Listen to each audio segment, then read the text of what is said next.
A midnight knock. A rain-soaked stranger she knows all too well. One quiet house and a night charged with secrets, temptation, and a connection neither expected. Will the line between trust and desire hold until morning? Please don't forget to subscribe and comment. I told myself sleep was just a few breaths away when the knock came. Sharp, insistent, like a pulse against the dark. My heart did that little hop it always did when the house was too quiet. Midnight knocks meant trouble, or at least drama, and I hated drama. I pushed the blanket off, swung my feet into slippers, and padded across the hall. The porch light spilled a pale circle on the wet stoop, and there he was. Evan, soaked through, hair slick with rain, looking younger than his 22 years and older than the teenage boy my husband sometimes remembered. For a moment I just stood there, the damp chill climbing my ankles, and let the sight of him register. "Evan," I said without meaning to raise my voice. Came out softer, worried. His jaw worked. "I'm sorry to wake you," he said. The rain streaked his cheeks like tears at first glance. I didn't know where else to go. "Can I come in?" Something in the set of his shoulders, tight, frayed, made me do what I always did when someone was in trouble. I opened the door wider. He stepped in, and the smell of wet pavement followed him into my small warm bubble, a contrast I felt in my ribs. He draped his jacket over the banister and looked at me with an expression I hadn't seen before. Disarmed, raw. "I left after a fight," he started when I closed the door. He ran a hand through his hair, water beading on his knuckles. "We argued about everything." He said things. I didn't want to say them. I needed to leave before I made it worse. I guided him into the living room, where the lamp haloed the armchair and threw a soft light across the book's spines. The rain wrote a steady rhythm against the windows. I handed him a towel. His hands brushed mine, and felt a little spark of something that made me notice the way the wet fabric clung to him, how the lamp painted his cheekbones. I shook my head at myself and told him, "You can tell me. I'll make tea." The kettle hissed in the kitchen, and for a second I watched him as if I'd never really noticed him before. He was my husband's son, gentle, sarcastic at times, infuriatingly sure of himself, but tonight there was a slackness at his eyes that softened him. The steam from the mug fogged the space between us when I brought the tea over, but it didn't disguise the truth. He was struggling, and he had come to me. He took the mug, cradling it like it might break, and when our fingers met it was like stepping on thin ice, brief and electric. "Thanks," he said. "I didn't expect you to be awake." His voice was lower than usual, rough with fatigue. "You're welcome here at any hour," I said, and meant it. We sat in the hush, the kind that is half conversation and half confession. He talked in fits and starts, about pressure at work, about the expectations that hung heavy like wet coats, about a father who still measured him by old standards. He kept returning to the same ache, the feeling that he was performing someone else's plan. At one point he laughed without humor and looked at me as if he wanted advice but didn't know how to ask. "You always used to listen," he said. "Not judge. You actually hear what I say." It hit me softer than I expected, the weight of being seen. I'd never thought of myself as a refuge, but there was something in the way he said it that made my chest ache with a protecting instinct I hadn't named. I told him the obvious things. Fights pass, words can be regretted. Distance sometimes gives perspective. I said them in my own voice, and in the pauses he added details so small they felt intimate. An offhand comment his father had dropped, a barbed joke at a family dinner. He kept flinching like memory surprised him. At some point the conversation shifted from explanation to the horizontal quiet where nothing is required and everything could be said. He moved to the bookshelf and idly ran his fingers along the spines, pulling one down and flipping through it like he was looking for answers in paperback. He found an old mystery, a worn copy I'd loved, and smoothed the edges as if it comforted him. When he turned back, he was nearer than before. I noticed that my sweater had pulled tighter around my shoulders. "I don't want to cross any lines," he said suddenly, earnest and quick. "I respect you." He stopped, embarrassed.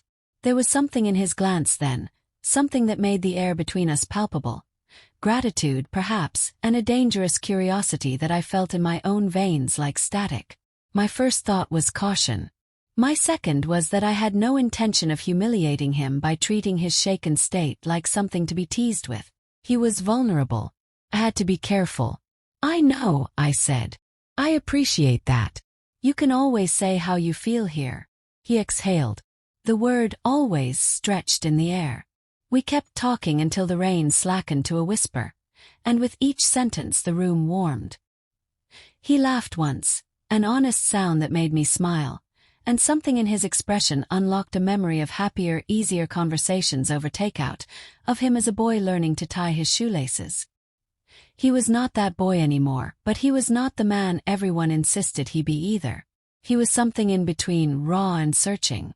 When he admitted that he felt lost, like I'm running in circles to prove I'm not a kid, it landed in my chest like an ache I recognized.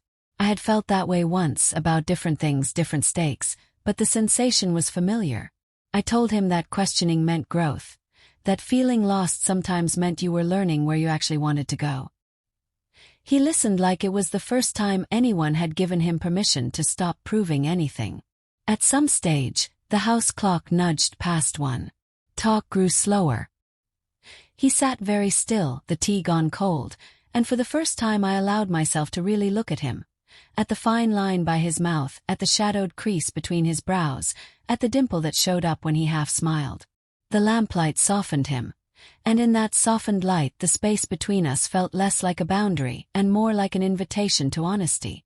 I felt an odd protectiveness wash over me, complicated and tender, that had little to do with parental instinct and everything to do with human connection. "Do you want me to call your dad?" I asked finally. It was a practical offer, small and safe. "No," he said quickly. "Not yet. I just needed this. Someone to hear me. And to not have everything solved for me. I don't want advice I haven't asked for." I respected that. I respected him. We sat for a long time, companionable and quiet, like two people sharing a small raft in the dark. At one point he reached out like it was accidental.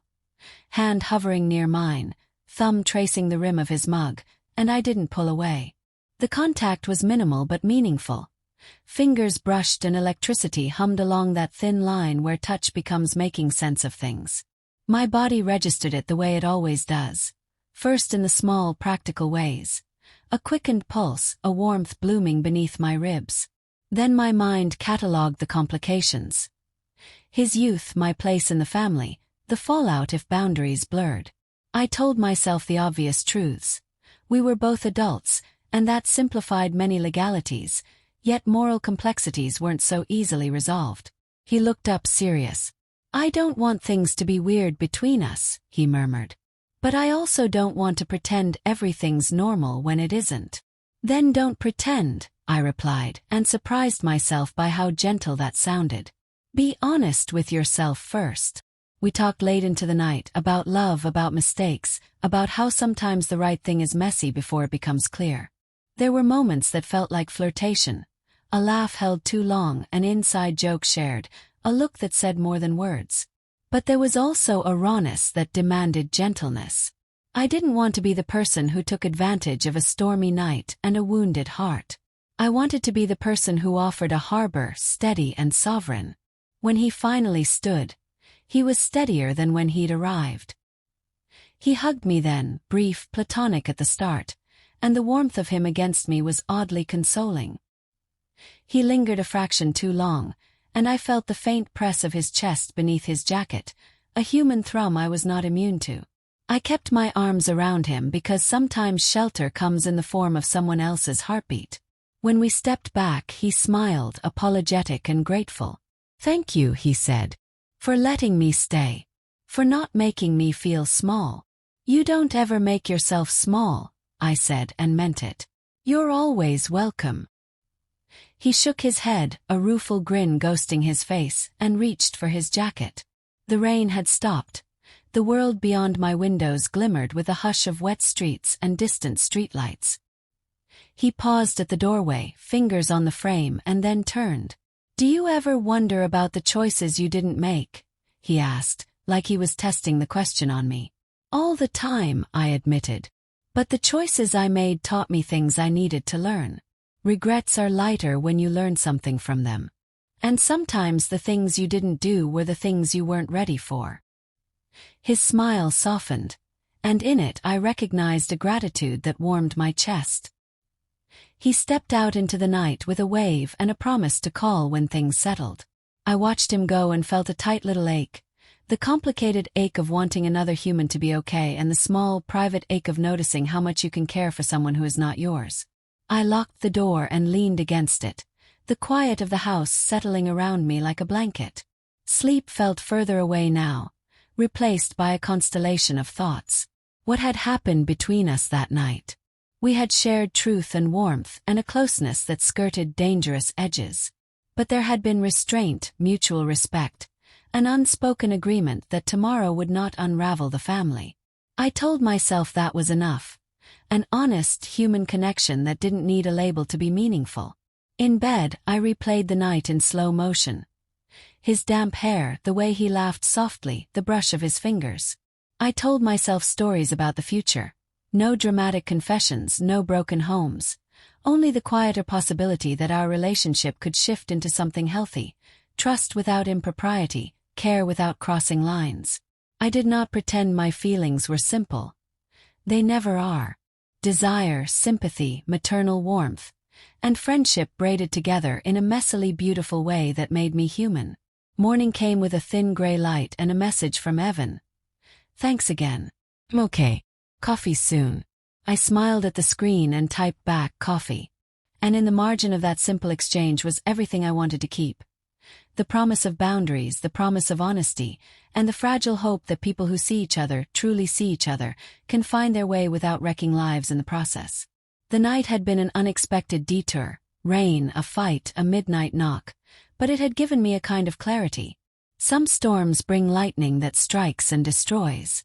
Some storms leave only wet footprints on the porch and conversations that mend small things.